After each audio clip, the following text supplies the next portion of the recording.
دم هواش بیتن هجان رمضان هوا پیروز بید به هیوی ما که هوا روزه کم رمضان بخوشی و تندرستی دیگل مالبات و حسکریان خود در باز کر بیتن ده هف پیوینه که تایبت دائما در باز دیگل هوا افرو کم چهار پارزگاران دپرسین چما دمها رمضان دا یعنی زیده ترج صدا ده نرق دیچی تاثر تواهیا کلو پلان به تایبتیا کنها دلی گلک هموالاتیان عاجز کری دلیوان تند کری اوکو گرانیا مریشکان و زیتیا گرانیا پنزینه و گلک پرسیار دی هوایش ماکرین دبني لايف ده همي برسيارين خوب كان ام دي حوال دين حتىش دستي ما بيت همي برسيارين هوا جهر چار پارزگاران بكين بزاين دبر سوان چ بيتن ددس حالات وان ده هي وان مشكلين هوا حل بكن يانا اگر ددس حالات وان دانين او دكارن چجبو هوا بكن هوا که هموالاتي کو پارزگارين پارزگهن هوانا دست کفتن باجارین هوا پارزگهین هوا دو پارزن خمخور خمین هوانا پرانیا پارزگهین هری ما کردستان به تایبتی دوان دمن داویه دام گلک دکتور علی تتر دبینین لهر جهه که یا دگل خلکی دا آغویتن گلک دبیجیتن اب دوی خو گلک خلک وینان یاسن او حوال بدتن و هانزی کی خلکی بیت حتی بکاری بیتن بویره خماوان بگهینی تا جهن شولزه و بوی آوایی چاره سر بکت امید خوش ناوجی پارزگار حولیره به همان آوایی دما کروجا یکم دادز بکار بو یکم قساوی کری کو گلک بالا من کشا گوتی از دخوازم ناف نشان پارزگار بگورم به خدمت کار یعنی بزنم کاک امید حتی نوکجی لسر همان فکره ام و پرسیاره جوید کن جهلا کدن ج پارزگاه سلیمانی دکتور حوال ابوبکر اوجی میوانه میا لپارزگاه حلبچه کاک آزاد توفیق اوجی میوانه میا قاسی چند دقیقه که دی باورم دکتور حوال ابوبکر دی بگهی تا پیشیا کامیره پرسیاره خون بویجی بنویسن ام دجوان بکن دست بکی بو هر دو پارزگارن نوا استودیه هنگل بخیرات سرچه و رمضان هواجی پیروز بیتن دست بکی اشتا دست بکم دکتور علی تتر دواد دم داویه دم گلک تو دیتی که تل سیکا بوی تل قضا بوی تل بازارا بوی تل نافکولانان کافتریان چای خانهان یعنی تو شیای به درکت ناخود ناف خلکی دا مشکلات حلکی بزانی براستیجی مشکلات وانشنه پیشکی هالکفتا هاتنا هیوا پیروز رمضان کو ابروی کم روزا پیروز باید خود گرم آراسته همی بسرمانت هرما کردستانت که این دخواست سرکفنی بود خازین البته اروکی تماجا پیدای هفتیت چوی از موقعی که درش ناف خلکی دابم گل چینو تخن جورا جورت خلکی جام رونشتین مگوی خدا معاناتت و هندکا اتنیاسیم طبعا معاناتت خوب بحث کردن بیت من نیاسین جی وقت تجهشتن کوس ممکنه روزنامه وانه کم دیس اواجی معاناتت خوب بحث کردن گلک او معانات احتمال هیت روزه دا ما يتحل کردی هندکی تو پیوست بو امریا لاینت پیوندی دار ور بگرین یا بریارت لاینت پیوندی دار ور بگرین گل وامد سرخطه بو اوجی هندک ما چهار سر کردی هندکا پیوست بو یعنی گل انجمنی وزیران سروکاتی انجمنی وزیران سروکاتی دیوانیان وزارتان افخویان وزارت کادیا پیوندی دار گلکش و بابت آجیت چهار سر بو هندک بابت دژیم لکولینت زورت هیر کردن ام بزاین سبب تو آتشتا چنه مثلا بو نمونه تا آماجه پیدایی که شو بابت کو خلکی گلو گازنده هبو گوتن گل نزیک بونا ماه رمضان دی گرانی چه بیتن او گرانی جی آماجه پندک بابت دیار کری دا و چند روز بو اما لکولین سر هندت یر کوب گهینه منشأ او جهه کو افتشتلتین آیا فعلا او متا گران بویا و اگر گران بویا چند گران بویا و چند تأثیر گران بونا دلاری سر او بابت هیا هر واسه هندک گلو گازنده دی ممکنه سر ادا حکومت هبن یان جی سر پروژه هبن بس سر وکی هودیت اواسی روجال سرک یعنی هر قضا کا پارزگاه دهو که کومک و پروژه ما فکر و ان شاء الله سر اوانه جیم ده بردم از حس کم بزنم یعنی او مشکلات وکی پارزگار یعنی تا گله نبود تا نزانی بو چه بون یعنی دوا سردان تا کجایی که بود تهایل بوی بود جهه پرسیاره بو چه حتی نو کنه هشتی جهت بر پرسیار چه بون ادشیم بجم صادنوت او دخازو کشت کو خلکی بحث کردن بله همید گهشتن یعنی امانت جی گهشتن و امانت جی گهشت بونه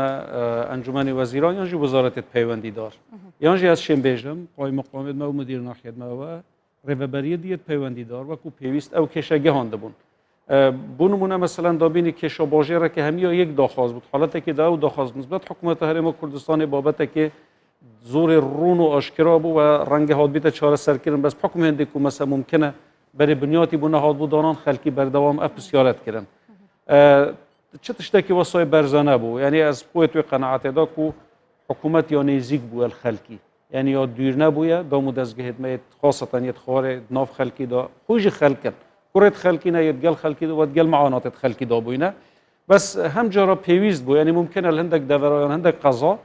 او گلو گازنده هبون که ممکنه بر پرست ایکم کمتر سردانا و دورات کن یا کمتر تکلی خلقید بن یا کمتر حتی وی آست خواره بچن یعنی تدریت نوی دیواری دناف برا خو خلقیدانه هلیل پارێزگه ها دهو که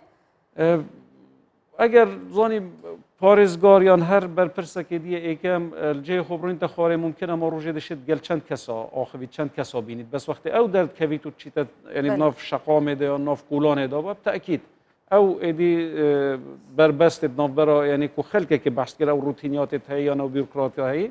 زور كيمتر بيت نامينيتن وفعلا جماعه تشتي تو بچاف بيني زور جوازت قال او رابورت ابوتت مثلا افرو هيك مليمن قلت از بر مثلا جهه كي قلت ورا بري خب دلا فيلا كوتشويا بس ده مومنت بسياره مدير بلدي ومدير ناحيه كي قلت انا فيات بروجيت ما يداب هدا ان شاء الله دي چاره سر بيت يعني راستي من ديت بو نمونه يعني بيجم نمونه که بچیک و صدار نمونه توسع ممکنه خلقی نشامت دان ممکنه ابو ما تشتتنی بوینه باشه دکتور هوال ابو بکر جینو که سرخط دکتور تجيب خيرات يا كردستان 24 جالك سپاس بوده ما هواجي و كاك ازاد توفيق جالك سپاس بو تجي جالك بخيراتي سرچاوا يعني پرسیار ما جهوین برایز جهان اگر درفته بدنا من دست بك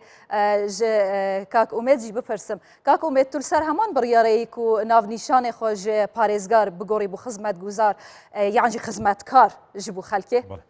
زۆر سپاس پێشەم شتێک مانجی پیرۆزی ڕەمەزان لە هەمولایەک پیرۆز بی کە ئەمڕۆ یەکەم ڕۆژمان بەڕێ کرد بە بەیانیش کە جەژنی خوشکبرانی یەزیدیە بە هەمان شێوە جەژنی ئەوانیش پیرۆز بی هیوادارین ئەو بەیەکەوە ژیانی کوردستان هەم جەژنی خوشکبرانی یەزیدی و هەمیش مانجی پیرۆزی ڕەمەزان و هەموو توقوسە ئاینیەکان بەشێکی دیکە لەو پێکەوە ژیان و لەو جوانی کوردستان بیتن کە هەمومان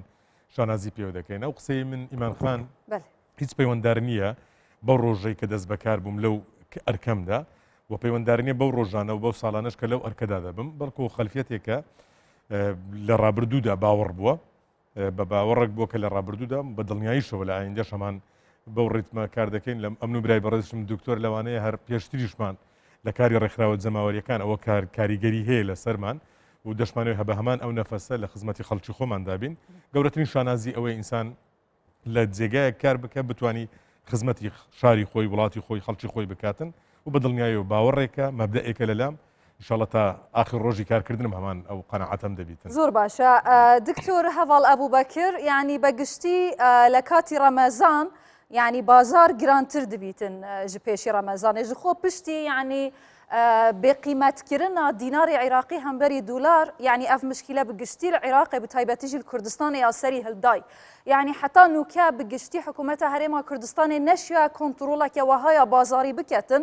کو لە گۆڕی خاستەک و داخوازی و چاوەڕوانیان خەلکی بن یعنی دەوێ ناوبەرێدا ئەوێت بیتە ئارمانج فەقیر و هەژارن یعنی موچەژی وەکە خو ناهێتە دابەشکردن قەیرانە دارایی هەیە دە هەمبەردا بازارژی گرانە یعنی لە سلێمانیەژی گلە و گازندی گەلک هەنە یعنی ژ گەلک مەسەلەیان دەبێژن سلێمانیە دەوڵەتەکە سەر بخویە حکوومەتەکە سەر بخویە یعنی ڕێنمایên چاوەبێژن ڕوبڕۆبوونا کۆڕۆنایە هەینە جێبەجێکردن یعنی دەستپێکی حەستکەم تڕۆنکردنەکێ بدە یعنی لەسەر vê cudabûnê di navbera zon û zonan da hîn weke parêzgar heke çi rolek dîtiye bû nehêştina vê cudakariyê yanî pêşî nûke kesekî komêntek nivîsa bû min gelek bala min kêşe yanî cêgay serincim bû witî yanî ême naçwanîn biçîne Silêmanî leber ew hestekên Silêmanî tewa welatekî tir e yanî bi hewlêr û dihok naçê بوچی ئەو ئەنتیباع بوو خەڵک دروست بووە ئێوە چڕۆڵتان گێراوە تا خەڵک هەموو کوردستان بە یەک چاو هەستی پێ بکە و لە ناو بێ مرتەح بێ بێ ئەوەی هەست بە جیاکاری بکە بەناوی خوای گەورە ڕێز و خۆشەویستیم بۆ هەموو پارێزگارە بەڕێزەکان و بینەرە بەڕێزەکان و بەڕێزیشت دەیە مانگی ڕەمەزان لە هەموو خەڵکی جیهان پیرۆز بێ بە تایبەتی خەڵکی کوردستان و پارێزگای سلێمانی سبینێ یادی ئەنفالە سەری ڕێژ و وەفا و شکۆمەندی بۆ کەسوکاری سەربەرزی ئەنفالکراوانی هەر پرۆسەکەی ئەنفال لە کوردستانە دا ئەنوێنین و مێدەکەین بێ بە ڕۆژی یەک ریزی چۆن ئەنفالەکان ڕەنگ و دەنگ و سەنگی هەمولایەکی تیا بووە بە هەمان شێوە بێ بە کۆکەرەوە و چتری کۆکەرەوەی هەمومان لەم بارودۆخەیە ڕۆژی چوارشەمەی سووریش لە خۆشەویستانی یەزیدی پیرۆز دەکەم. منەمەوێ بە ڕوونی ئەوە بڵێم سلێمانی هێزی بزوێنەری هەرێمی کوردستان و کوردستانی گەورەیە، بەشێکی جیاکراوە نییە، بەڵام بە لۆژیک و بە ئەمری واقع کە گرنگترن لە هەموو زانستەکان و لە هەموو یاسا و دەستورەکان کارمان لەم ئیدارەیە کردووە. حکوومەتی هەرێمی کوردستان و حکوومەتی خۆجێیی بە تایبەتی لە ماوەی کۆرۆنا و قەیرانەکانە ڕۆڵی زۆر گرنگیان هەبووە وەکو یەکێک لە جوگرافیانی لەسەر ئاستی دنیا نەمانهێشتووە بەو بارە سەختە کە زۆربەی وڵاتان بە وڵاتە ئەوروپیەکانیشەوە بۆ پاکەتێ دەستری کلێنکس لە مارکێتەکانیان بۆ بە قەیران نەمانهێشتووە. جوڵەی بازرگانی و ئاڵوگۆڕی بازرگانی بە پێی ڕێنمایە تەندروستی خۆپارێزیەکان لە سەختترین دۆخی کۆرۆنایە کە ئێمە یەکەم شار بووین لە عێراق و کوردستانە دوو یەکەم حاڵەتمان لە 1 ئازاری ساڵی پارە ڕاگەیاند بوەستێ. ئەو بارودۆخەی کە ئیستا هەیە پەیوەست بە بازار ئەگەڕێتەوە بۆ ئەوەی لەلایەکەوە دەوڵەتی عێراقی و بانقی ناوەندی بەرەو ئەوە ئەچێ لە سەدا 25 نرخی دۆلاری بەرز کردوتەوە، لە بازاریشا لە سەدا 50 کاڵاکان نرخیان چۆتە سەر، چونکە لە عێراقا بانقی ئەلکترۆنی نیە، کارتی زیرەک نییە، خەڵک بە نەختیدا مامەڵاکەوە بە دیناری عێراقی مامەڵاکە. حکوومەتی هەرێمی کوردستان ماوەی چەند ماڵنیەکە ڕێژەی لە سەدا 21 لە موچەخۆران و لە سەدا 50 لەوانی پلە تایبەتن بڕیوە و لە بازاریش لە سا 20 چۆتە سەر کاڵاکان. ئەمە هەمووی بۆ بە بارگرانی لە ڕەمەزانە لەبەر ئەوەی خواز زۆرە لەسەر کاڵاکان و ئەوەی پیشانە درێ کەمە. ئێمە هەوڵمان ناوە کە دوێنێ کۆبوونەوەی خۆمان کردووە بە ئامادەبوونی هەموو لایەنە پەیوەندیدارەکان بە تایبەتی سەرۆکیەکە کارگەڕیەکان و بە تایبەتی قایمقامێتی سلێمانی و ئەوانەی بەشدارن لە چاودێری بازرگانی، لە ئاسایشی ئابووری، لە ئاسایش، لە پۆلیس، لە هەموو سەو سێکتەرانی پێیوەستن بەم بوارەوە بۆ ئەوەی کە یەکەم نێڵین نرخی کاڵاکان گران بێ و نێڵین کوالیتیان بێتە خوارەوە، نێڵین قەبارەی خستنە ڕوو کەم بێتەوە و نێڵین شتی خراپ بوو بخرێتە بازار و نێڵین قۆرخکاری لە بازار بکرێ. من دڵنیاتەکەمەوە گەربەی نرخی کاڵاکان لە سلێمانی بپرسی و بەراوردی کەی بە شارەکانی تری هەرێمی کوردستان، دڵنیاتەکەمەوە هەرزانترین نرخی کاڵا و کوالیتیەک لە ئاستێکی پێویستە لە سلێمانی دەست دەکەوێت بە سوتەمەنیەوە تاکو بە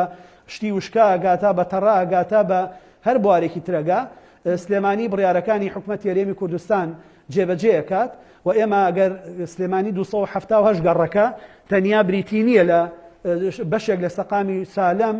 500 متر لە شەقامی سالەم کە ناوی سەهۆڵەکەیە ناکرێت تەنیا لەبەری چاوی کامێراکان لەوێ ئیشەکەن 278 گەڕەکەی تر نابینێ پێوانی ئەوە بەوە بکەین. ئەمەش بەوە ئەبێ کە کورد لە زوێەوە و توێتی ئەگەر سەری یەکێک ببڕی لەوانەیە لای ئاسانتر بێ لەوەی بژێوی و ژیان و ڕسقی ببڕی.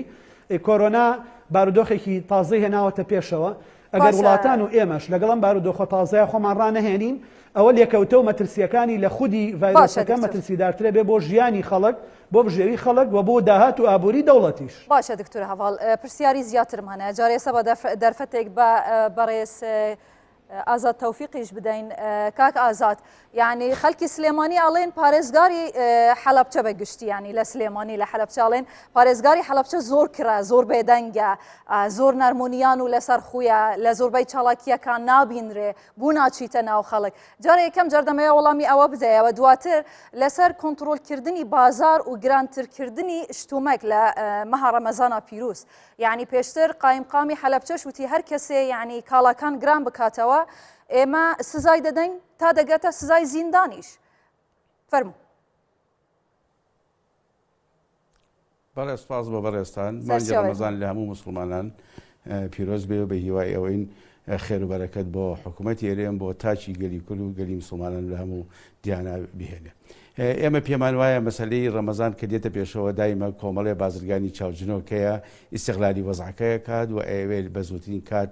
دەوڵەمەند بێ و شتێ زیاتر پارەپیا بکات. دیارە ئەم کەسانە نە لە ڕووی ئاینیەوە قبوڵن، نە لە ڕووی نیشتیمانیەوە قبوڵن، نە ڕووی کۆمەڵایەتیەوە قبوڵن. بۆ مەبەستەی ئێمە ڕۆژی 11مان کۆبوونی ئاسایی خۆمانمان کرد لە لیژنەی باڵای کۆرۆنا کە کۆمەڵی ڕێنمایی لە وەزارەتی ناوخۆ و وزارەتی تەندروستی دوایی بە بەیانی ژمارە 15 دەرچوو. ئێمە هەر ڕۆژی 12 لە پارێزگای هەڵبجە کۆبووینەوە و ئۆپراسیۆنی خۆمان کۆبنەوەمان کرد. یەکەم شت تەعمیمی سەرجەم بڕیارەکانی وزارەتی ناوخۆ بەو سەرنج و تێبینی و لە حەزانش کە ئەگیرێتە بەر بۆکردنەوەی مزگەوتەکان گرتە بەر و کۆبنی خۆمان کرد و لەگەڵ زانانی ئاینی و لەگەڵ مامۆسایان لەگەڵ ئەوقاف ئەو کارەمان کردووە کە تیا هەمان ڕۆسۆر بین. بەڵام مەسەلەی ئەوەی کە بازار تیمەکانی قایمقامێت ئێمە ئەگەر کرۆناژ نەبێت تیمی قایمقامێت دایمە هەستی بەو دیاردەیە کردووە کە نزیکی جەژنە بینەوە، کە نزیکی نەورۆزە بینەوە، کە نزیکی مانگی ڕەمەزانە بینەوە، دیاردەیەک هەیە لە بازارە کە شت زیاد بێ و شت گرانە بێ و تەڵەبی زۆر لەسەر بێ. بۆ ئەوە ئێمە تیمەکانی قایمقامێت ئیشی خۆیانیان کردووە و خۆمان کۆبنی ئاساییمان کردووە. ئەمە کە ڕەتی زایرەی ڕەتی باڵەبجەوە نییە بەتەنها من پێم وایە ئەمڕۆ لە بازاری کوردستانە دۆلار لە 48 بۆ بە 48 و 49 کە دۆلار بێ بە 48 و 49 ئوسوڵیان تەماتەش بەرزە بێتەوە، خەیاریش بەرزە بێتەوە و کرێکانی تریش بەرزە بێتەوە. بۆیە بەڕاستی ئەم زایرەیە من پێم وایە لە کفریەوە تاکو زاخۆ هەیە و لە عێراق و ناوەڕاستی عێراقیش هەیە. ئەمە یەک دوو مەسەلەی چاکازات ینی ئێمە ئێستا باسی ئەگەرەکان ناکەین، ئەگەرەکان لەلایەکەوە، بەڵام لێرە ئێستا خۆ نرخی دلار 120 چووە سەرێ، بوو نرخی کاڵاکان 150 زیاتر چووە سەرێ، ئەمە سبەبەکان بوو چ دەگەڕێنەوە؟ ئێمە پێمان وایە ئەو زایرەیە کە ڕەبتی بە بازرگان و بازارەوە هەیە. بازرگان و بازار لە هەڵەبجە نییە بەتەنها، وەکو چۆن لە سلێمانی هەولێر و دۆگ نییە، لە ئاکرێ و زاخۆ و چەمچەماڵ و ڕانیە و قەڵاتزە و هەڵەبجە و دوکانیش هەیە. ئەم زایرە پێویستی بەوەیە لە وزارەتی دارایی و پێویستی حکوومەتی هەرێم لەو ڕقابەی کەشتەی کە بێت ڕقابەی مالی لەسەر هەموو شوێنێک حساباتی تایبەتی بکە. من بە بەڕێزە دەڵێم عرفێک کلتورێک لە کوردستان هەیە کە نزیکی نەورۆزە بیتەوە، تەڵەب لەسەر گۆشت زیاتە لەبەرەوە گۆشت پارەیەکێ لەسەر، کە نزیکی جەژن نەبیتەوە تەڵەب لەسەر کەلوپەل و جلوبەرگ بۆ مناڵ زیادە ئەچێتە سەری، کە نزیکی ڕەمەزانە بیتەوە لە خورمایەکەوە کە خەڵک زیاتر پێی وایە سونەتە شکاردنی ئێواران وەکو کلتورێکی ئیسلامی نرخی ئەچێتە سەر. ئەم زایرەیە ئەبێ حکوومەت یارێم دیراسی بکە، ئەبێ ئەلیستۆتەکان دیراسی بکەن، ئەبێ ئەکادیمیەکان و جامیعە. ئەمە ڕەبتی بە کاک ئومێد لە هەولێر یا کاک دکتۆر عەلی لە دۆگ یا دکتۆر هەڤاڵ لە سلێمانی یا ئازاد تۆفیقەوە نییە. ئەم زایرەیە نابێت تۆی ئەلامی بیبەسیتەوە بە یەک پارێزگاوە، بیبەسیتەوە بە مامێکی لۆکاڵیەوە. زایرەیەکە لە کوردستان هەیە و حکوومەتی هەرێمەیە، وزارەتی دارایی هەیە. ناتوانن کۆنتڕۆلی بازار بکەن، هەر بازرگانێک بە کەیفی خۆی سعرێک لەسەر کاڵاکاندانێکەوەتە ئەوان بەس بە سمبولیک دەگەڕن لە ناو بازارەکان. تۆ پرسیار لە منەکە یا وەڵام مەدەیتەوە؟ من پرسیار دەکەم ئەوان تەنیا وەکو سمبول دەگەڕێن لە ناو بازارەکان یانیش ئەوان دەتوانن دەسەڵاتیان هەیە؟ گوێ لە من ڕاگرە، تۆ گوێ لە من ڕاگرە بابە، گوێ لە من. بەڵێ فەرموو. تۆ گوێ لە من ڕاگرە بابە. بەڵێ فەرموو. تۆ لە من زیاتر قسەیەکەی واوکە، تۆ مزیعی پێشکەشکاریە بێ گوێ لە من ڕاگری. ئێمە نەمان و تۆ بازرگانەکان ناتوانین بسەیتەرەمان بەسەریا هەبێ. ئێمە نەمان و تۆ ئێمە دەڵێن ئەم زایرە هەیە و ئەمە دیاردەیەکە لە کوردستانە. تکایە یعنی ئەو پرسیارەی لە ئێوە دەکەین لە هەموو پارێزگاکان دەکەین بووە چاوەڕێی وەڵامین، چونکە ئێمە ئەوە پرسیاری مەپەتەنێ نیە، ئەوە پرسیاری خەڵکە، ئێوەش لە شوێنێکی بەرپرسیارن دەبێ وەڵامتان هەبێ.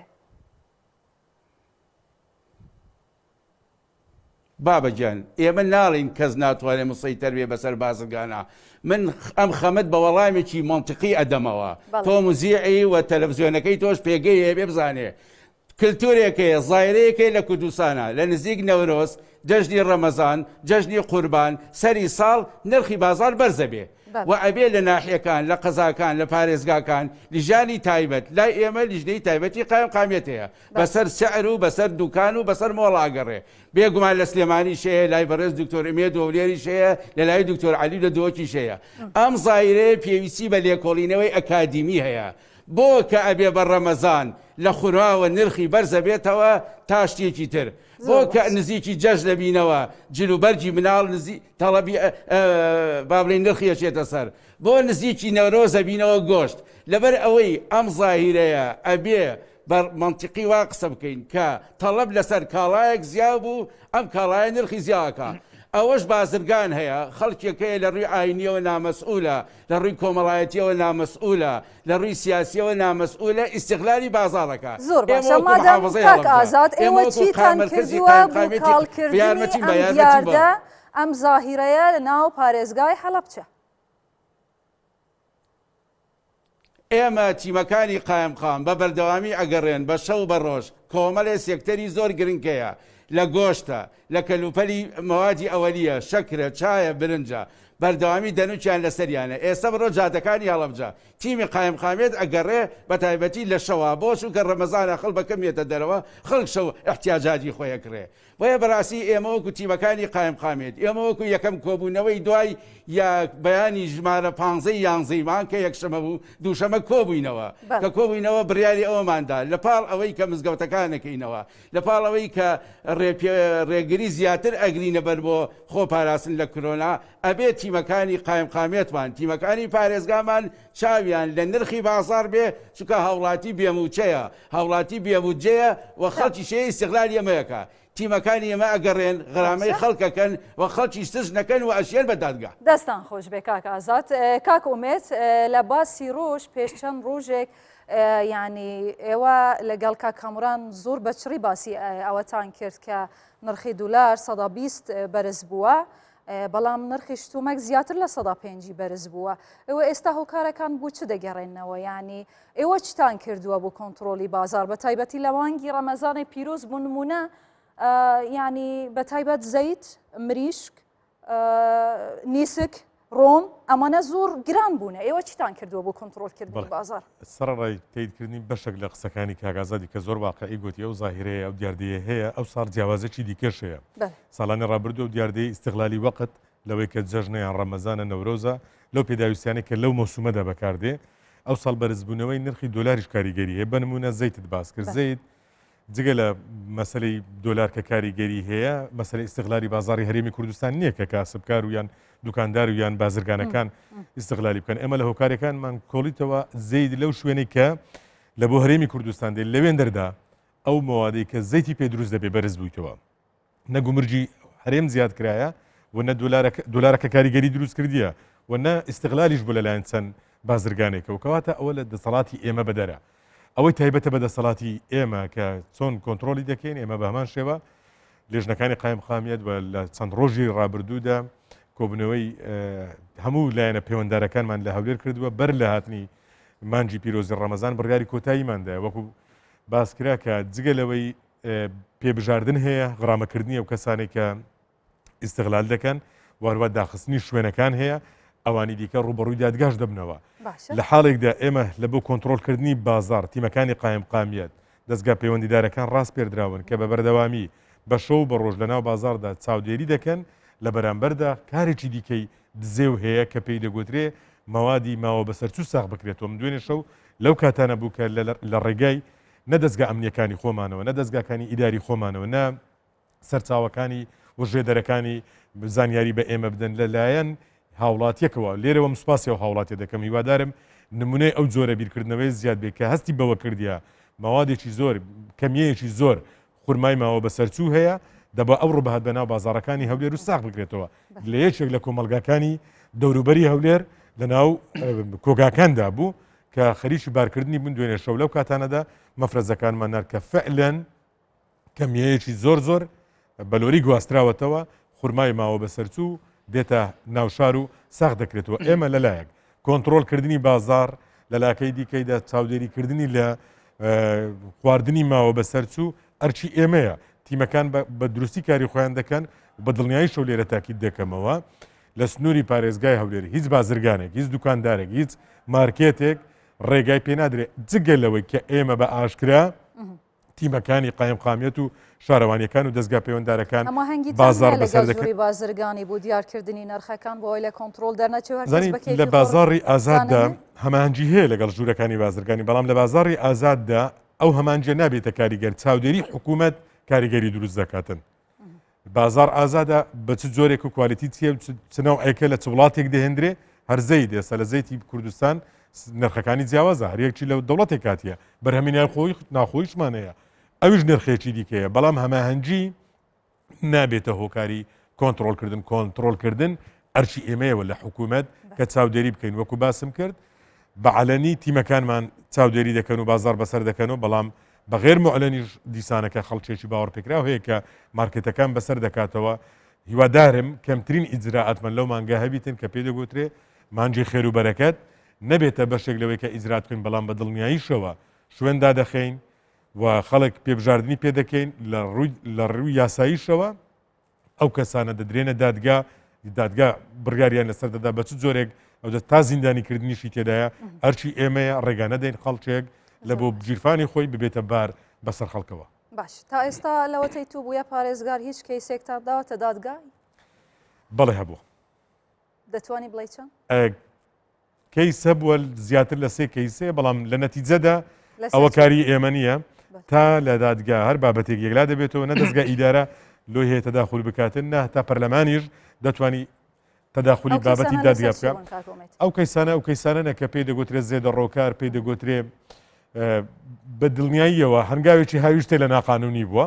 دوێ لە ڕێگای یاسا و یەکلای دەبێتەوە. دکتۆر علی تەتەر خەڵکی دهووکێک گەلە کومێن نویسی بوون دەبێژن پێشی مەها ڕەمەزانێ یعنی بەیەک ڕۆژێ سندوق یانجی کارتونا مریشکا 35,000 بوت ایک روزه دا 10,000 چونه سر 45 هرچند قایم قامیت بریارده کو نرخی وگرنه و نرخی پیشتر 35,000 دیسا 35,000 جی هر گرانه یعنی نرخی که ارزان نینه دوان شرط و مرجان دا کو موچت تبرین و خلکی وکی پیوست پارل بردستانینه معانات خلکی زدنه زیت و ها گله گرام و مثلا 24 چویا 54,000 یعنی لجنین هواین قایم قامیت چرولە گێڕایە ji بۆ کۆنتترۆلکردنا بازاری ji destêvan qaçaxçiyan. Berê destpêkirina meha Remezanê wekû her sal em çavarê hindê bûn ku feelen bazar giran bibîtin bes ev sala ji bilî ku mesela çavarêbûna giranbûna bazarî em dîv esbabê tuê jî geriyan ev rojî careka dîl ser astê hemî qeza me li canê taybetê pêkînayê bû dîv çûna bazarî û dîv çûna beha. بس بري 5 دقيقة بري بهم استوديوه من بيوندي بندق بازرگانت تركيا ويت اوكرانيا ويت روسيا ويت اوروبا كر من بسيرا وكر كسبب جيران بونا زيتي مثلا كونو كزيت اودي بويا بري دا طن زيتي ب $750 بونو كعالميا طن زيتي وتشي ب $1500 وش بلي وكي كاغازادي جي اماجي بيداي مثلا راسا دولار جي $1200 و $1400 تنجيانو كه بازرگان مجی ماشاءالله زیرا کن رأسا مثلا 1480 ابو رأسا نودی وسع حساب کن بس امی یک وکولینا جدید کن في موضوعی دا مریشک بتر موضوعی که اویدی بو یه سایکولوژی بو راگه هاندن کو مریشک داخل ناب مریشک بستی نابی داخل ببید و فعلا جی کو ممنوع کرناوه رمضان جی رمضان خلق فقیر و جار یعنی او کسی کو بری دا گوش جنت خورن همین روید کنه چه کرینا مریشکی طلبه که زیده تر سر وعرضك كمتر يعني هذا معادله اقتصاديه وشو له اقتصاد دانايا عرض وطلب اكدو توازن يتشيت كان عرض نوكا كمتره برهم ناف خوي كمتره داخل كرناوي هاتي قدغه كنش لای وزارت چاندنه و اما ما دیفچونا کری ما گهان دی بازار جاز ور سر تلویزیون جد بجم سر کی 24 جاز و اعلان کم ام وناکین مریش کد بازاری دا کم ببید به هنده گران ببید اما مثلا گران بونا هندک متایدی وقتی برهم نه برهم تبیتن کوتو بجی کنترل تدا بکی برهم بیانیه نو که زیت یا بومل دروتت او بخو اتوماتیکی سعرای جهانی یا دو قاتل هاتی ولو وره ام پارزرت ملت خوینه نه پارزر و محامیت بجم کمپانی و بزنسمنا لی قیمت ویل دروه گران بوی نو که امیت چت که این کنترل بازاری الدکانه کا بچیک که اول کی کریه او جمله فروش کاش کیش وکالت کریه کیش کمپانیای کریه ام یه وی دیف چونت که این بونده ام بشه وی توازنه چکن لی هر جهه که کمدید راستی متاه که کیمه بیت ام محاوله بکن هر ریکه که قانونی هر درجه که قانونی بید ناو راست عراق تینین جنوب عراق تینین سلیمانی تینین دهو که فرد کین سلیمانی حوله بود دهو این وید محاوله بکن اوی که ماسیا بازاری پر بکن بس متأکدم واروجد نزیک لتعادل اخی باشه خلک دهوکی بگشتی یک گازنده یا هید بیژن بازار دهوکی جیه حوله جیه سلیمانی جی گله گرانتره سبب چنه کو دهوک یعنی دیگل دروازه که سنوری استراتژیک و ابراهیم خلیل يعني او كالاي جويرت نتنج بهري ما كردستاني حتى بو عراق جيت چن چي سببكو يعني اف بي كنترول يلدهوكي هابيتن بوشي حتى نوكي هناشيانا كنترول بازار دهوكي بكان ومع العلم يعني لغوري او ريسيرشت هاتي ناكرن او بلان كاريات هاتي ناكرن خلق دهوكي رجاه هجاريه للهمي جهاز دتره بوشي بازار دهوكي جيه هفليرو سليمانيه جيران تره يعني راست افجلو گوزنده تيتا كرن بس وقت تو چي نو بازار بخودا جبلی ئەگەر مثلەن ئەم بێژینێ متاکل هەولێرێ یان سلێمانیە بەرهەم بێت یان ژی ئەگەر متاکل ئیرانێ بێت تاکێت ئەو متای ئیرانێ گەیتە سلێمانیە هات ئیناناوێ ڕێکاوێ ئەرزانترە و حتات گەیتە دهوکێ بەس ئەو متای دیەک و متای ناوخۆیانە ئەو متای کول تورکیا تێتن یان جهێدی تێتن هەمان سعرە بە بێ جیاوازی ژینی نەچینکی هەمان کەسن و هەمان کومپانیە دەنە بازاری بەرعکس چاودێریە بازاڕژی ئەم بکەین ئەو متایەک و تێت بێژینە هاوسەنگت گەل هەولێر و گەل جهێدی لێ الهەولێرێ بخۆژی سلێمانیەژی وەلدهوکێژی ممکنە دکانێکی بوو دکانێکی جیاوازی هەبیت ئەمما مەسەلا بوو نەهێلانە vê cudakariya tu jê behest dikê diktur بوو vê êkê em berê xwe deyne eger ew meta ji kompaniyeka muayyen ve bihêtet bazarî da se'ra wê ya diyar e gel wê serê em tewazinê tê xînet bazarî da bes eger ew dubare dikeme ve yanî se'ra wê ya alemî giran bibîtin neme ne kesekê pêçê nabît erzan ket wekî nimûna ku me gelek dîvçûn gelek gelew gazin dît esasî li ser çi hatin ser rûnî hatin yanî zeytê hatin بس زيت سعراوية عالمية جرام بوي يعني ممكن لنا بشين أرزان كين بس ديسان ديفشونا هاي سر تشتدي مثلا سر گوشت صور سر مريشكا سر هيكا سر أو برنجة أو تشتكو راستي جيانا خلقية روجانا بيفجري داية بس أو رجانا ما روجانا ديفشونا بازاريت كان وما جيه قوتي هر دكاندارك فروشيارك تلاعب بازاری بکرد در روبروی دادگاهی که تمام و چند دادگاه کرینه چند روبروی دادگاه بونم ده پاشی بر سوای پرسیارش هوا بستینین دکتور هوال ابو بکر یعنی لدوین لراپورتی که کردستان 24 دا یعنی امرو دابزی زیاتر ل 9000 مریش کو جگری مریش کی ما بسرچو لسلیمانی گیراوه یعنی امش هەوڵدانێکی زۆر باشە بۆ کۆنتترۆلکردنی ئەو ماوادانەی کە ماوە بەسەرچوونە و ژەهرکردنی خەڵک بەڕاستی ئەمە زۆر مەترسیە لە کاتێکی ئەوها بە تایبەتی ڕەمەزان و خواست لەسەر زیاترە لە هەمان کاتدا دەمەوێت بزانم یعنی ڕێکاری تازەتان چییە لەمە و دوا دەتانەوێت چی بکەن بۆ کۆنتترۆلکردنی بازار هەم لە ڕۆی نەرخ هەم لە ڕۆی ئەو شتومەکانی کە ماوە بەسەرچوون و ئێستا قاچەقچیەکان خەریکن دینینە ناو بازار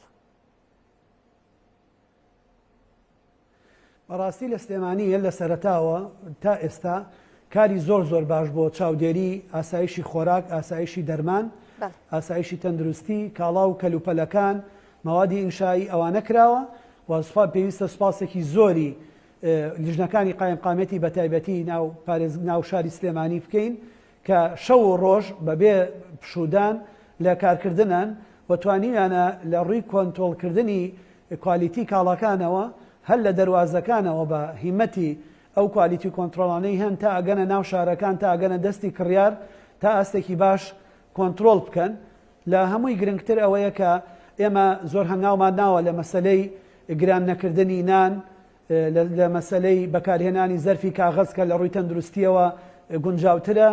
لە ڕووی ژینگەیەوە لە ڕووی تەندروستیەوە زۆر هەنگاوی باش نراون و کاری جددی کراوە و لە ئێستاشە بەردەوامین لەسەر ئەو ڕێکارانی کە بە پێی بارودۆخەکە چی پێویستە بیکەین بۆ ڕەمەزان کاری زۆر ورد و شیاوانەیان کردووە بەردەوامە و تیمانە خەریکی کارکردنن بەڵامە بێتەوە ڕەچاوی ئەوە بکەی ئێمە سنووری 528 کیلۆمەتر درێژیمان بەس دەگەڵ کۆماری ئیسلامی ئێران هەیە وەکو پارێزگای سلێمانی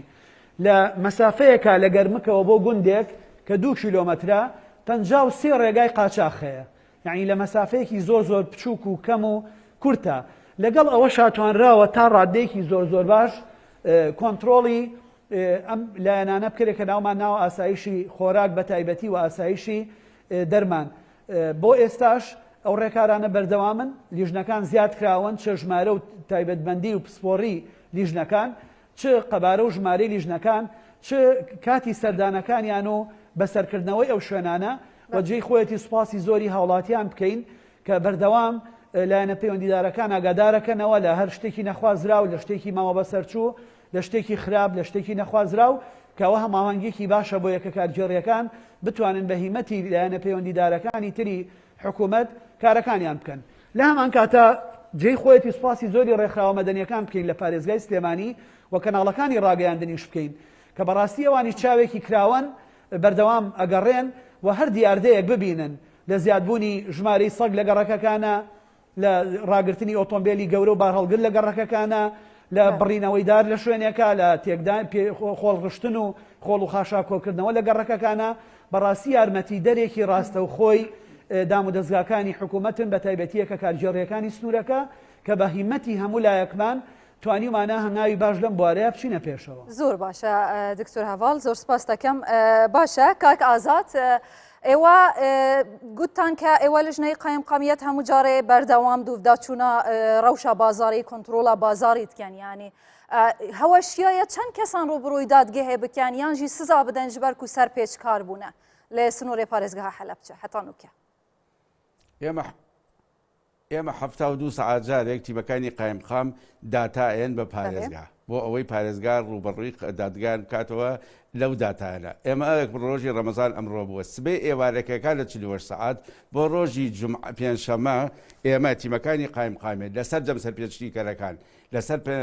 ئەوانەی کە بەرەو دادگاکرێت لەسەر جەم ئەوانەی کە بە نرخی گران شتیان فرۆشتووە لەسەر جەم ئەوانەی کە لێپرسیوان لێکردو بەرامبەر ئیجرعات هەمووی بە داتا ئەمانانێ. ئێمە ئەتوانین بە داتا لە ڕۆژی دووەمە سەرجەم ژمارەکانتان پێ بڵین بۆی بزانین خۆزانی ئێمە وەکو پارێزگار حتا ناتوانین خەڵک بگرین. ئەوە بەڕێز حاکم و بەڕێز دادوەرە کە لەسەر داتاکانی ئێمە کە لەسەر ئەو لەوحەی عەلانی ئێمە ئەیانینێ بە گوێمانەکەن و خەڵکی لەسەر ئازاد لەم یەک دوو ڕۆژانە داتای خۆمان چەند داتاتان دەستکەوتووە کە ئەو کەسانە سەرپێچکاریان کردووە یان سەختەکاریان کردووە لە ڕووی نرخ و هەمژی کواڵەتی؟ خۆی خۆ دەزانی ئەمڕۆ یەکەم ڕۆژی ڕەمەزان بووە لە ئەمڕۆوە دەست پێکا بە پلی یەکەم دوێنێش تا ڕادەیەک من وتم 72 ساعت سبەی ئێوارە ئێمە داتای یەکەمانێتە دەست 72 ساعت جارێ ئەو داتایانە ئەبدەی دەکرێتەوە دێتە لامان بۆی ڕوبەڕووی حاکم کرێتەوە و دادوەر بەڕێزی بڕیاری لەسەرەدا. زۆر باشە دەستەکانت خۆش بێ. حەز دەکەم ژێرێوێ هەندێک پرسیارێت خەڵکی جواب بکەم ژبەر کو بڕیا کۆمنت هەندێک پرسیارێت هاتی ئەس حەزکەم پرسیارێت وانە ڕوبەرەوەی هەوا بکەم ئەگەر بزان بەرسبێن هەوا دێت چ بن دێوان قانعکەن یان نە. گەلێک پرسیارێت هاتی لەسەر بێژن پشتی 18 ساڵە یعنی ئەوە یەکێکە بە ناوی ڕێناس شادی دەڵێ دوای 18 ساڵ کەینێ خزمەتگوزاری دەگەینە زەویەکانی هەشتی حەساڕۆک. پێشی چەند ڕۆژان سەرۆکی حکوومەتە هەرێما کوردستانێژ لە کۆنفرانسی ڕۆژنامەوانیدا بەحث کرد کوان دەسەڵاتدایە هەوا هەندوو داچوونەوێ مژارێ بکەن بە ئاوایەکی دادوەرانە یعنی مشکیلە هەشتی حەساڕۆک حەل بکەن. هەوە چ پلان هەیە بۆ حەلکردنەوەی مشکیلێ؟ ئیمان خان بەکو باست کرد چەند ڕۆژێک بەر لە ئێستا جەنابی سەرۆکوەزیران باسی کرد یەک لە بابەتە گەرمەکانی هەولێر یەک لە پرسە گرنگەکانی هەولێرە 18 ساڵە و 18,000 پارچە زەویە ڕۆبعێک لە بەشێکە لە بەشەکانی هەولێر کە خزمەتگوزاری پێ نەگەیشتی ئەو خەڵکە ناحەق نییە کە تەڵەبی خۆی دەخاتە ڕوو داوا دەکاتن و جەنابی سەرۆکوەزیرانیش ڕۆژی دەست بەکاربوونی ئێمە لەو ئەرکە ڕایسپاردین کە هەمانجی لەگەڵ وەزارەتی شارەوانی هەردوو لامان وەزارەتی شارەوانی پارێزگای هەولێر ئەو بابەتە چارەسەر بکەین و ئێمە پلانیشمان هەیە لەو بابەتە بە دڵنیاییەوە چەند پێشنیارێک هەیە نزیکین لە بڕیاری کۆتایی کە ئەو بابەتە چارەسەر دەبی پرسێکی گرنگی دەتوانێت سەقفێکی زەمانی بدەن بۆ ڕاگەیاندنی ئەو پلانە؟ من ڕاشکاوانە قسە دەکەم 18,000 خێزان لەو شارە پەیوەنددارە بۆ پرسە بەڵام 150 کەسیش هەیە تەلاعوب بە سعرەکان دەکا نامانوێت زۆر قسەی لەسەر بکەین بەڵام بە دڵنیاییەوە ئەوە چارەسەر دەبی. بازرگان هەیە لەو شارە بە بلۆک ئەو زەویانەی کڕیە هەر قسەیەکی ئێمە هەر هەنگاوێکی ئێمە کە قسە دەکرێت لەو پرسە ئەو پارەیەشی خەیالی سوودمەند دەبێ و لە خۆشانەوە هەموو ئەو دەنگویانە ڕەت دەکەینەوە باسی بلۆک دەکرێت ئەو بلۆکە خەدەماتی پێدەگا ئەوە پێی ناگە هەموو پرسەکە وەکو یەکە پرسێکی جددیە جەنابی سەرۆکی حکوومەت زۆر بە گەرمی لەسەر ئەو پرسە لەگەڵ ئێمە ڕایسپاردین و دەسەڵاتی پێداین چارەسەری بدۆزینەوە و چاودێری دەکاتن ڕۆژەکە بە چێن دەردەگا ئەو پرسە چارەسەر دەبی بەڵام ئەگەر لەسەر نرخی نەوت ئەمێن هەندێک شتی دیکە باز بکەم لەوەی کاکۆمێت یەک دەرفەتم پێ بدا و پرسیارە نەشت لێ دەکەم ینی ئێستا ئەو مشکلەی تو لەسەر هەشتی حەساڕۆک دەزانی ینی هەر ئێمە باسی چی بکەین خەڵک دەڵێ هەشتی حەساڕۆک ینی بۆ منیش بووە مەرەق ینی بوو تا ئێستا ئەو مشکلەیە حەل نەکراوە ینی بەجددی تو دەتوانی سەقفێکی زەمەنی بە ئێمە بە ئەو خەڵکە بدەیت ئەو ینی ئێوەش باسی تەلاعوب دەکەن ئێوەش باسی گەمەیەک دەکەن ئێوەش باسی دەستی ڕەش دەکەن ئێوەش دەزانن کێیە و چوون مادەم کەی هەڵ دەکرێت 18,000 خێزان لە شاری هەولێر سوودمەند بووە لە وەرگرتنی زەویەکانی هەشتی حەساڕۆک هەمووی مستحق بووە لەبەر ئەو هۆکارە سوودمەند بووە وەکو باسی ئەو 100 کەسە 150 کەسەم کرد ئەوانە پێی دەگوترێن نووسنگەکان بە جۆرێک پارەدارەکانن ئەو زەویانیان بە هەرزانتر لە خەڵکی دیکە کڕیتەوە ئەوانە یاری پێ دەکەن ئێمە لە حکوومەت پێشمانوانەبی پرسێکی 18 ساڵی لە شەو ڕۆژێکدا لە مانجێکدا چارەسەر دەکەین بەڵام ئیرادەیەکی بەهێزەیە لەلایەن سەرۆکی حکوومەتەوە ئێمە ئەو بابەتە چارەسەر دەکەین بابەتێکی دادپەروەرانە چارەسەری دەکەین وا ناکەین خەڵک ناچار بێت زەویەکانی خۆی لەو شوێنە بفرۆشی خزمەت گوزاری پێدەگا ئەوان ئێستا تەڵەبی ئەوە لە ئێمە دەکەن ڕێگە پێدانیان لە بۆ دروست بکرێ سیستەمێکەیە سەتاسی ئاوەدانی لە جێگایەک نەبیتن خزمەت گوزاریەکانی پێناگە هەموو ئەوانە لە ناو پلاندا لە بەرنامەدا چارەسەر دەبێ بەڵام ئەگەر وەختی زەمەنی دەمن دەوێتن ئەمن ناتوانم لەسەر ئەو زەمەنە قسە بکەم لەسەر ئەوە قسە دەکەم ئەو پرسە چارەسەر دەبیتن بە نمونە لەسەر بازاڕ و یاریکردن بە نرخ ئەمە چەندین ئیزراعاتە بۆ لە ماوەی ڕابردوودا مریشتی ماوە بە سەرچوو و بەستوو ئەوانە دیسانەکە هێلکە بە قاسەقەم بەس لەسەر هێلکە قسە دەکەم لەو ساڵەدا 50 تۆن هێلکەی بەسەرچوو لە هەولێر لە ناوبردرایە لە باشماخ خاتیە لە هەولێر لە ناوبردرایە ئەو خورمایی پێشتر باسم لێوە کرد لە نێوان دوو دەوڵەت و سێ پارێزگا هاتیە گەیشتۆتە قەزای دەشتی هەولێر دوێنێ شەو دەستی بەسەرداگیرایە یعنی ئەوانە پرسێکن بەنەوعی خەڵکێکی لە پشتە ڕەنگە هەندێک لە کەمتەرخەبیەکان ئێمە بین وەکو حکوومەتی هەرێم کە سنوورەکانمان بە زۆرێکی زۆر قایم نەبووە باز دەکەم 50 تۆن هێلکەی ماوە بەسەرچوو لە هەولێر لە ناو دەچێتن لە باشماخەوە هاتووە گەیشتۆتە هەولێر ئەو لە ناوچوونە ئەوە بینراوە بەڵام دەبێت چەندی شەبێ نەبیندرابیتەوە لە شاری دیکە لە شوێنی دیکە ساخ کرابێتەوە بۆیە ئەرچی ئێمەیە دەبێت چاودێریەکانمان تونتربی سنوورەکانمان قایمتر بێتن لە بابەتی نرخەکانیشدا دیسانەکە ئێمە 6 ملیۆن ئەومان هەبووە غرامەمان هەبووە لە ماوەی ڕابردوودا 6 ملیۆن دینار غرامە هەبوو ئەو غرامانە لە چێ وەرگیرایە ئەو باسی ئەوەی ناکەم ئیزراعاتەکانی کۆڕۆنا ئەو 6 ملیۆنە لەو کەسانە کرای لە ماوەی 3 مانگدا لە ناو شاری هەولێر وەکو قەزای ناوەند کرایە 24 شوێن داخرای لەسەر نرخ بەڵام ئەمە شتی خۆشتریشمانەیە و ئەو ڕۆیە ئەو ڕۆ ئێوارە لە یەکێک لە مارکێتەکان ئەوانەی باسم کرد کە خەڵکێک جگە لە تیمای ڕسمەکانی ئێمە کە وەکو قایم قامێت و تیمەکانی قایم قامێت ئەوە سعر دابەزینی شەیە خەڵکێکێ ئەگەر نسبەیەکی کەمیش بیتن بەڵام دابەزینی شەیە لە کاڵایەک 1000 دینار لە یەکێکی دیکەیان 500 دینار ئەو ڕۆ ئەعلان کرایە بە بۆنەی مانجی ڕەمەزان ئەمە پێمان وایە ئەو حاڵەتانە شەیە دەبێ ئەوانە ببنە دیاردەکانی قۆڕەخکردنی بازار دەبێ ببنە چەند حاڵەتی باش کاکوکمێن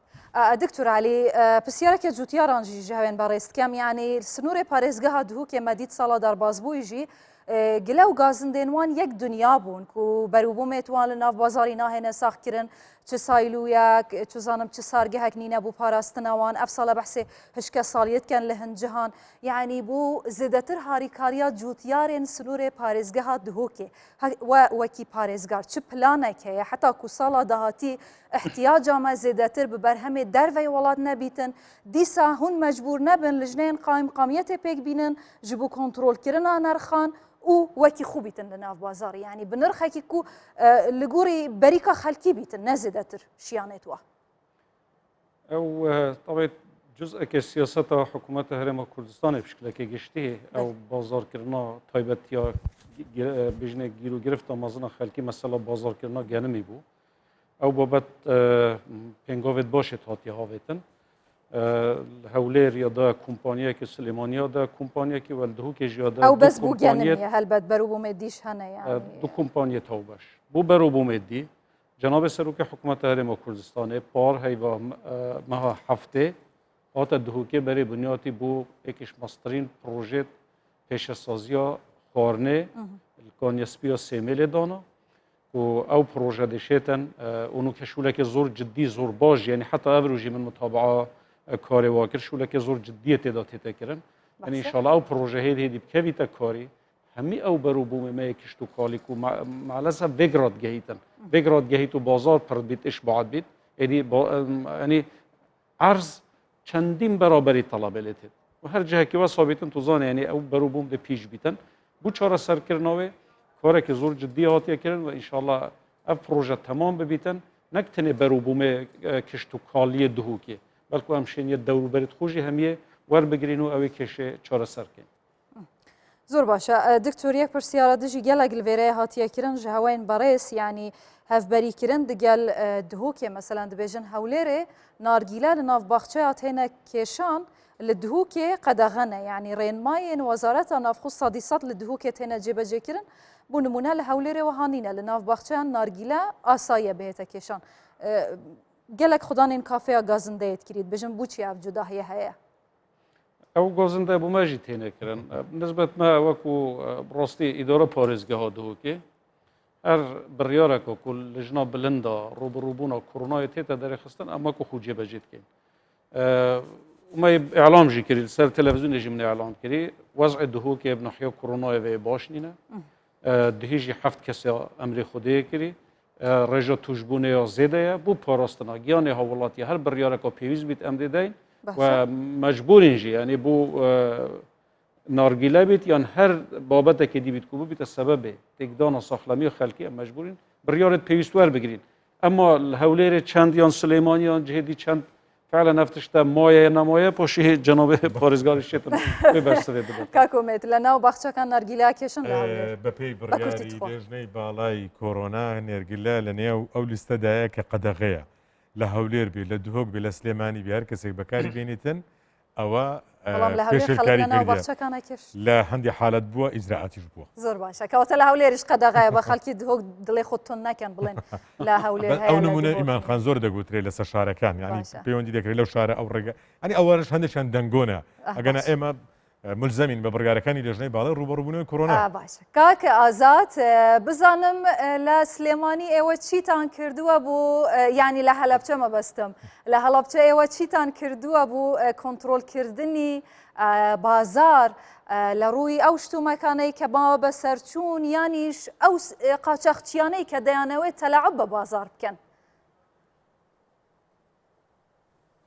دیارە خۆتانزان تیمەکانی قایمقامێت یەگەرچیان نییە تەنها بەرزبوونەوەی نرخ بێ مامەڵی لەگەڵ بەرزبوونەوەی نرخ شتێکە قۆڕەخکردنی بازار شتێکە و تەنانەت ئەو شتانی کەماوە بەسەرچوون شتێکە لە هەڵەبجێ ئێمە بە حکمیەوەی کە باری ئابووری خاڵک جگەر لە موچە کار و کاسپێکی وانە تاسیرێکی وای لەسەر بازار کردووە کە نەتوانرێ وەکو پێویستی قاچاق و ماوە بەسەرچوو بێن لێت هەڵەبجێ ئێمە ڕاستە 170 کیلۆمەتر بە کۆماری ئیسلامی ئێرانەوەیە و ڕاستە یەکێکە لەو شارانە کە هەموو حرەکەی کوردی و بزوتنەوەی کوردی خۆی بە ساحی بێزانێ بەڵام حەیف هەڵەبجە بژێوی اقتصادی زۆر بڵێن لە خوارەوەیە هەڵەبجە دەستی کار وەکو پێویست نییە هەڵەبجە کارخانەی وەکو پێویست نییە هەڵەبجە دەستی ئاوەدانی وەکو پێویست نییە لە هەڵەبجە ئەگەر موچە نەبێت خەڵک وەزعی اقتصادی و ئابووری زۆر خراپە بێ سوپاس بەخوا دوو مانگە موچە هەیە وەزعەکە خراپ نییە بەڵام ئەوە بێت تا سەر بێ ئێمە تیبەکانی قایمقامێت ڕێ لە شتی قاچاقی ئەگرن چکە وەکو جەنابی کاکەڤاڵوتی پارێزگای سلێمانی بەوەنە کیلۆمەتر بە